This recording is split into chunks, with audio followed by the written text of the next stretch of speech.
خدا کرے کہ میرے عرض پاک سے اترے وہ فضل گل جسے اندیشے زوال نہ ہو۔ جناب صدر، معزز استاذہ کرام اور میرے عزیز ساتھیوں، السلام علیکم۔ آج میں آپ سب کو پاکستان کی آزادی کے دن کی خوشیوں میں خوش آمدید کہتی ہوں۔ پاکستان کی تاریخ کا اہم ترین دن 14 اگست 1947 ہے۔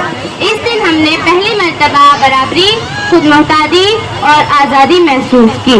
یہ دن ہمیں یاد دلاتا ہے کہ کس طرح قائد اعظم نے علامہ اقبال کے خواب کو حقیقت میں تبدیل کیا۔ آج انہی کی بدولت ہم ایک خود مختار ملک میں رہ رہے ہیں۔ لفظ قربانی کہنے کو آسان ہے مگر کرنے کو مشکل ترین عمل ہے۔ ہمارا یہ ایمان ہے کہ جس طرح حضرت ابراہیم اپنے پیارے بیٹے حضرت اسماعیل کی قربانی نہ دیتے تو دین ابراہیمی قیامت تک اس دنیا میں نہ پھیلتا۔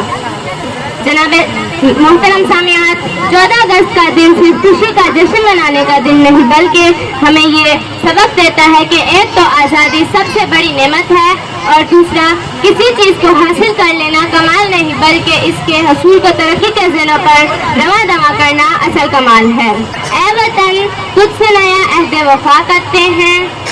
اے وطن، تجھ سے نیا عہد وفا کرتے ہیں۔ مال کیا چیز ہے ہم جان فدا کرتے ہیں۔ مال کیا چیز ہے ہم جان فدا کرتے ہیں۔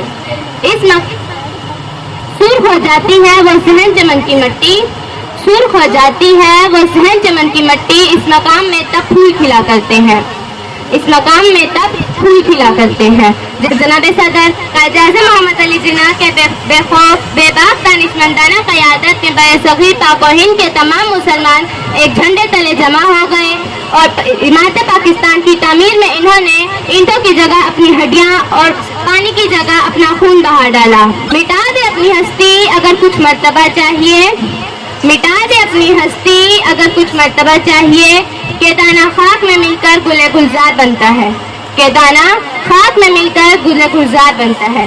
میرے عزیز ساتھیوں، آئیں قدم سے قدم ملا کر قرآن اور سنت کی نشر کو اپنا کر آسمان کی بلندیوں کا پرواز کریں۔ اور اس تقریر کا اختتام میں اس شعر سے کرنا چاہوں گی۔ کھڑے تھے ہم بھی قسمت کے دروازے پر، کھڑے تھے ہم بھی قسمت کے دروازے پر، لوگ دولت پر گر پڑے اور ہم نے وطن مانگ لیا، لوگ دولت پر گر پڑے اور ہم نے وطن مانگ لیا۔ پاکستان زندہ باد۔